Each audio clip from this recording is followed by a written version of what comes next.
হিসাব দাতাদের সকল টাকার পরিমাণ সকল গ্রুপে আমাদের রিসার্চ ফাউন্ডেশনের গ্রুপে সেই গ্রুপে প্রকাশ করে দেওয়া হবে, যাতে করে যারা দায়িত্বশীল রয়েছে একটি টাকা এটির অধীন না যায় প্রত্যেকটা মাসের হিসাব সকলের মাঝে প্রকাশ করে দেওয়া হবে।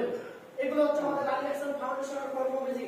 এবার আরেকটি আলোচনার বিষয় হচ্ছে দান করা। যারা ইহসান ফাউন্ডেশনকে টিকিয়ে রাখতে আমাদেরকে দান করতে হবে। এর বাস্তব প্রমাণ যদি আমরা এখানে দান করি তাহলে দেখেন রাসূল সাল্লাল্লাহু আলাইহি ওয়াসাল্লাম বলতেছেন আর একটি হাদিস, একজন সাহাবী রাসূল সাল্লাল্লাহু আলাইহি ওয়াসাল্লামের কাছে এসে বলতেছে যে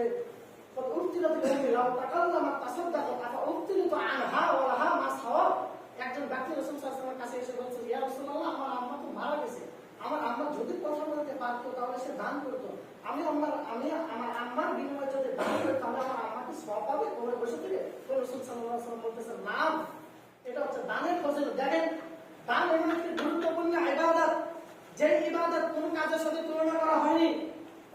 পৃথিবীতে আপনি সালাত আদায় করলেন, নেকি আপনার হলো, আপনি হজ করলেন, নেকি আপনার হলো, আপনি যাকাত দিলেন, নেকি আপনার হলো, দান আপনি করলেন, নেকি আপনার হলো, আপনার প্রতিবেশীকে সাহায্য করা হলো, দান আপনি করলেন, নেকি আপনার হলো, গরিবকে সাহায্য করা হলো।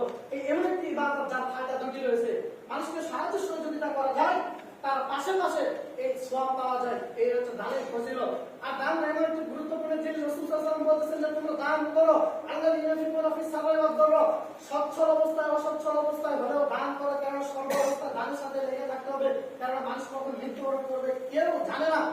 আপনার 5 টাকা থেকে হলে 3 টাকা দান করতে হবে, রাসূল সাল্লাল্লাহু আলাইহি ওয়াসাল্লাম আপনার সম্পদ সেখানে বৃদ্ধি করে দিবে। আর আরেকটি সংক্ষিপ্ত হাদিস বলে আমার কথা এখানে শেষ করব। রাসূল সাল্লাল্লাহু আলাইহি ওয়াসাল্লাম আরেকটি হাদিস বলতেছেন, মানুষের সম্পদ 4 ভাগে বিভক্ত। 1, মা আকালা ফাআফনা, মানুষ যা খেলো তা শেষ হয়ে গেল। 2, ওমা লাবিসা ফাআবলা, মানুষ যে পরিধান করলো কাপড় তাও নষ্ট। তোমাদের পরীক্ষা কিয়ামতের দিন, রাসূলুল্লাহ ইয়াওয়াদুল মুসলিমু, হে মুহাম্মদ তুমি কিয়ামতের দিন দেখবে যারা অপরাধী তারা এই জাহান্নাম থেকে পরিত্রাণের জন্য আল্লাহ সুবহানাহু ওয়া তাআলা বলবে, আল্লাহ আপনি আমার সন্তানকে জাহান্নামে নিয়ে নেন তাও আমাকে বাঁচান, আল্লাহ আমি আপনার স্ত্রীকে জাহান্নামে নিয়ে নেন তাও আমাকে বাঁচান।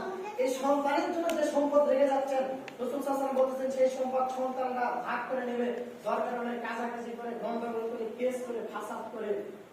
তাহলে মানুষের সম্পদ 4 ভাগ। 1 ভাগ মানুষ যা খেলো তা নষ্ট হয়ে গেল। 2 ভাগ মানুষ যে কাপড় টাকা দিয়ে কিনে পরিধান করলো তাও নষ্ট হয়ে গেল। 3 নম্বর হচ্ছে মানুষ যা দান করলো এই দান রয়ে গেল। 4 নম্বর মানুষের সম্পদ রেখে দিল, এই সম্পদ তার সন্তানরা ভাগ করে নিল।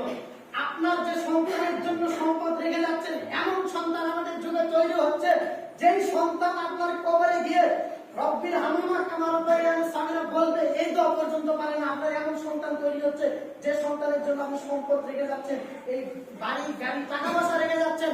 আপনার সন্তান পৃথিবীতে থাকতে আপনার কথা শোনে না, সেই সন্তান আপনি মারাতে কবরে গিয়ে কিভাবে আপনার জন্য দোয়া করতে পারবেন, কিভাবে আশা করেন? বেঁচে থাকতে আপনার কথা শুনতেছে না, তাহলে আপনি মরার পর কিভাবে কবরে যাবেন? কবরে গিয়ে কিভাবে আপনার জন্য দোয়া করতে আল্লাহর কাছে দোয়া করবে, আল্লাহ আমার বাবাকে মাফ করে দাও। তাহলে আমাদের এমন সন্তান তৈরি হচ্ছে। তাহলে আমাদের সম্পদকে দান করতে হবে, যেগুলো সম্পদ রেখে যাবে সেগুলো সম্পদ রেখে পাবে।